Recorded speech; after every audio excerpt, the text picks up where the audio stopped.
Next up we have Shaf Schuler, and he's going to talk about InfiniBand link layer.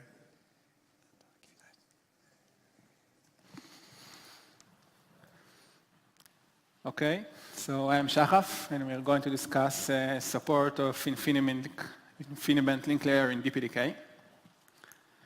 So first, I must explain to you why we are speaking about DPDK InfiniBand here in the DPDK Summit in Dublin. Then we'll have a short InfiniBand introduction, some overview on the InfiniBand network addressing. I will introduce what is IP over IB. This is an encapsulation of IP packet inside of InfiniBand message. I will show some POC results made with IP over IB and this parallel distributed storage application. And finally, we will finalize with some thoughts about how to upstream InfiniBand and IP over IB into DPDK. What there is to do with InfiniBand and DPDK? The answer is that there are many HPC clusters, HPCs for high performance computing, in the market, and they all want to enjoy the fast packet processing. One example is the parallel distributed storage application. Those applications are running on those clusters in order to maintain the distributed file system exists there. Those of you who are a bit familiar with InfiniBand may know that the InfiniBand was defined with direct user space access from day one. However, DPDK has its benefits since it is better optimized for fast packet processing, mainly due to its lockless approach and the memory model. So we can see today that with verbs and native InfiniBand, we can reach around 30 megapackets per second, while in InfiniBand, some PMDs can reach around 50. What is InfiniBand? So InfiniBand is a computer network standard, just like Ethernet or fiber channel. InfiniBand has a centralized subnet management using the SM. SM is the subnet management. This is in contrary for the Ethernet approach, which is distributed. A centralized subnet management means that there is a single entity in the clusters, in the subnet, which is responsible for setting the L2 addresses for every endpoint, and also configure every switch for the database. Okay, it's not like the learning model and the discovery which we have in Ethernet. InfiniBand benefits are, one, the flatter topology. There is not such thing today as IB router, okay, which means that the entire fabric is much more simpler, and the FDB in the switches are almost static, mainly due to the centralized approach. This leads to a very low latency, below the 1 micro, and this number includes also the switch in the middle. InfiniBand has L4 queues as part of the addressing, which means that a client can target a specific queue in the target.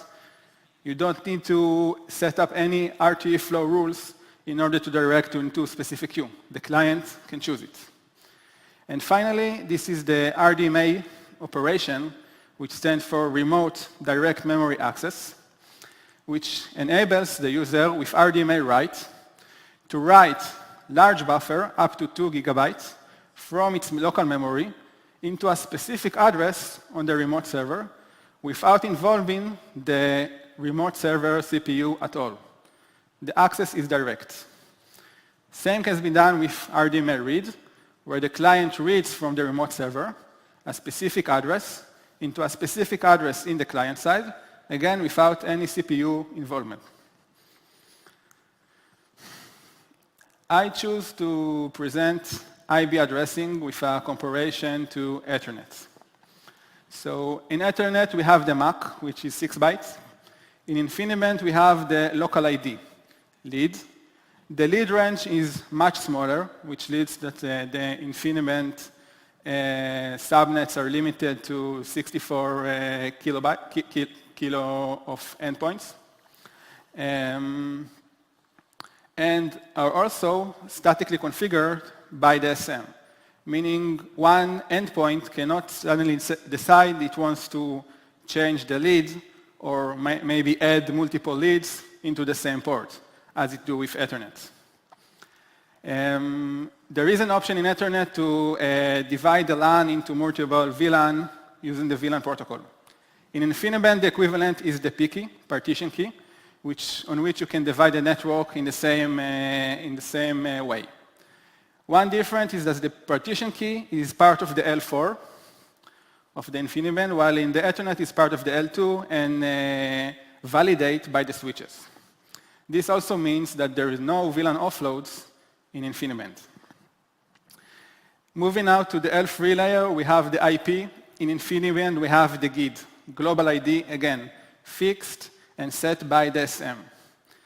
The global ID header, the GRH, is optional in InfiniBand. You may remember that I said there is no such thing as IB router. Then why we need this GRH L3 header? So there are two answers. One, it can be kind of infrastructure for the InfiniBand router, which one may implement. Secondly, it is used for IB virtualization, where the different VMs are distinguished using their local GID. In the L4 layer, we have the UDP and TCP port and Ethernet. In InfiniBand, you remember the L4 queues, we have the queue pair. Okay? A packet is targeting a specific queue, meaning that apart from multicast, there is no such thing as RSS, no Prometheus, no all multi. All of this functionality don't exist in InfiniBand. And finally, when we want to query and do address resolution for the L3 layer in Ethernet, we are using ARP. In InfiniBand, the equivalent is a path query, which, given the GID, provided the lead and the MTU of the remote node. I forgot to say, but the MTU in InfiniBand is also fixed. Endpoint cannot change it, only the SM. Few more special things in InfiniBand. So InfiniBand has an end-to-end quality of service, meaning also the switches in the fabric are validating and enforcing the quality of service. Those are set by the SL and VL fields in InfiniBand L2 layer. Second thing is that InfiniBand also has reliable protocols, just like TCP. And this is why we have the packet sequence number in the L4 layer to validate the sequence of the packets. IP over IB. So this is where it comes closer to the in DPDK and ATH, the layer that we have. So IP over IB is encapsulation of IP packet inside of InfiniBand message. It has an RFC, and this is actually the Linux generic net device for InfiniBand. So the sharp eye of you may notice that the MAC address for this net device is a bit larger. This is 20 bytes, and it actually encodes some of the addressing parameters in InfiniBand. It has the global ID and the QP number. With IP over IB, all the steering operations are defined for the L3 and above, meaning one can do RT flow rules for the IP or the UDP or the TCP. It can also do Prometheus for the L3. On the TX side, also all the offloads, which are from the IP layer and above, are defined by the spec, meaning one can do TSO or even request for checksums. See, this is the encapsulation. The InfiniBand headers are coming first. Then there is a small IP over IB header. After it, there is the IP and the rest of the IP data. In order to check the feasibility of IP over IB approach in DPDK, Mellanox did a POC along with WEC.io company, which has a parallel distributed storage application based on DPDK. We took DPDK version 17.05 and patched it with support in the MLX5 for IP over IB. To simplify the POC, we didn't use the path query and communicate with the SM in order to do the IB addressing exchange. Instead, we did it out of band using UDP sockets. The application that we wrote is receiving traffic from the fabric while setting the RT flow rules based on the UDP. So this is how it steers specific packets it wants to process into the DPDK layer. The hardware being used was ConnectX-4 with an 56 gigabit link layer of InfiniBand. And the server was Intel V4, and the testing was done up to the 20 servers cluster size. We got pretty good results, and you can see that a single core with a unidirection test with 4 kilobyte frames almost succeed to saturate the wire. We got nice results also with the bidirectional test. And most important, we understood that such application can work with IP over IP in DPDK. So this was the most important thing for us to understand. So what's next? So I will finalize with some thoughts that I have about upstreaming InfiniBand into DPDK.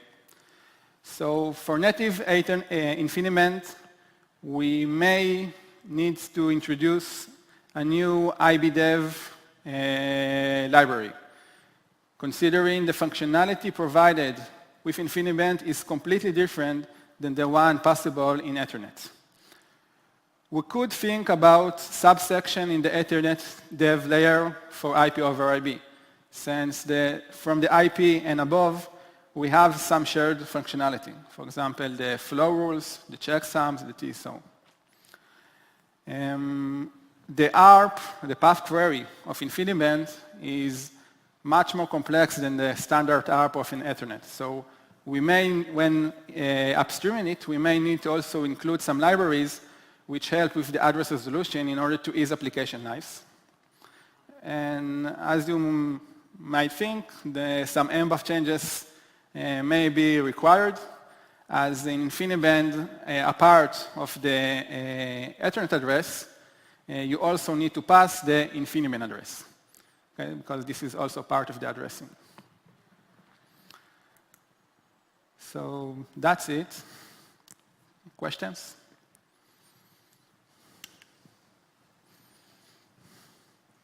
Okay. Thank you.